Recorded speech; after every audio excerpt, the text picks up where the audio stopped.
सवेरा होने को था और इंस्पेक्टर विजय मंदिर से वापस अपनी गाड़ी की तरफ जा रहे थे। लेकिन आपका नाम क्या है? मैं पूछना ही भूल गया। अरे नाम में क्या रखा है बाबूजी, नाम तो गुमनाम हो जाते हैं। वो औरत विजय की तरफ देखती है। बिजली चमकने के साथ ही कुछ पल के लिए विजय उसका चेहरा देखते हैं और उनके मुंह से अचानक ही निकल जाता है, ज्योति। तभी सर उठिए, सुबह के 5 बज गए, मैं मैकेनिक को ले आया हूँ। इंस्पेक्टर विजय आंखें मलते हुए उठते हैं। वो चारों ओर ऐसे आश्चर्य से देखते हैं जैसे कुछ खोज रहे हो। अरे सर, अपनी ही जीप है, क्या हुआ? 2-3 घंटे में याददाश्त तो नहीं चली गई आपकी? बारिश होने की वजह से कुछ देर वहीं रुकना पड़ा हमें। तब तक फोन भी चार्ज कर लिया और फिर इस महाराज को जगाने में भी बड़ी मशक्कत लग गई। पानी बंद हुआ तो इसे लेकर आया। यहाँ आकर देखा आप तो गाड़ी में बेखबर सोए हुए हैं। साठे की बात सुनकर इंस्पेक्टर विजय गाड़ी से उतरकर चारों तरफ देखने लगते हैं, जैसे उनकी नजरें कुछ तलाश रही हो। हल्का उजाला हो जाने के कारण अब इलाका कुछ समझ में आने लगता है। क्या बात है सर, आपकी तबीयत तो ठीक है ना?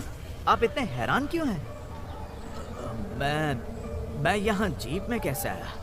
मतलब मैं तो आपको जीप में ही छोड़ के गया था। और कहाँ गए होंगे आप इस उजाड़ में? लगता है आपकी नींद पूरी तरह खुली नहीं है अभी। वो औरत कहाँ गई? वो ज्योति थी उस मंदिर में। मैं उस मंदिर में था, फिर मैं यहाँ कैसे आया? ज्योति और यहाँ इस वीराने में? और कौन सा मंदिर सर? ये आप क्या बोल रहे हैं? तुम्हारे जाने के बाद मैं जीप में आराम से सो गया था।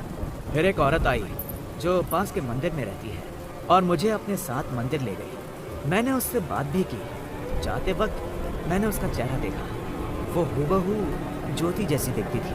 हे भगवान, ये ज्योति और ज्योति का भूत पता नहीं कब पीछा छोड़ेंगे। चुप करो साठे, मैं बोल रहा हूँ ना, वो कोई सपना नहीं हो सकता। मैं उस औरत से मिला हूँ अभी कुछ देर पहले ही। तो वो मंदिर में। क्या साहब, मंदिर? वहां पर खड़ा हुआ मैकेनिक इंस्पेक्टर विजय की बात टालते हुए बोला, क्या हुआ? कुछ है जो तुम हमें बताना चाहते हो? यहाँ से कुछ दूर पे एक खंडहर मंदिर है। लोग कहते हैं वहाँ पे एक पुजारिन रहती थी, पर कुछ साल पहले वो यहाँ से चली गई। कहाँ चली गई? मुझे नहीं पता साहब। खैर, आपकी जीप तो मैंने ठीक कर दी है, अब आप आराम से घर जा सकते हैं। मेरा मेहनताना दे दीजिए, अब मैं चलता हूँ। मैकेनिक ने जीप का बोनट बंद किया और इंस्पेक्टर विजय से अपना मेहनताना लेकर वहां से जाने लगा। तभी उसके फोन की घंटी बजती है और वो वहीं रुककर फोन पर बात करने लगता है। हाँ, सीतापुर आएंगे हम जल्द ही। नहीं, आज नहीं, 1-2 दिन में आते हैं। क्या? अभी फोन पे क्या नाम लिया तुमने? सीतापुर? हाँ साहब, यहाँ से सीधा जाके 30 किलोमीटर दूर पड़ता है। क्यों साहब, क्या बात है? नहीं, कुछ नहीं, नाम सुना लगा तभी पूछ लिया। तुम जा सकते हो साठे, हमें जल्दी ही सीतापुर के लिए निकलना होगा। पर वहाँ क्या है सर? मुझे कल ज्योति या वो जो कोई भी औरत हो, उसने बताया कि सीतापुर में कोई पंडित सूर्य प्रकाश जी हैं जो हमें इस केस के बारे में और जानकारी दे सकते हैं। सर, आप एक सपने पे इतना भरोसा कैसे कर सकते हैं? ये केस आपके लिए इतना अहम हो गया है, आप इसके अलावा कुछ और सोच ही नहीं रहे।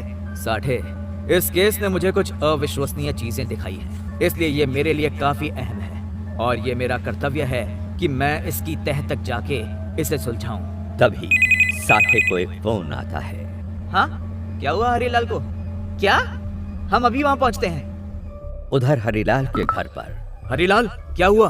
तुम ठीक तो हो? साहब, इनको देखिए ना, कल रात से कुछ बोल ही नहीं रहे। पता नहीं क्या देख लिया इन्होंने ऐसा, पूरा बदन भी तप रहा है।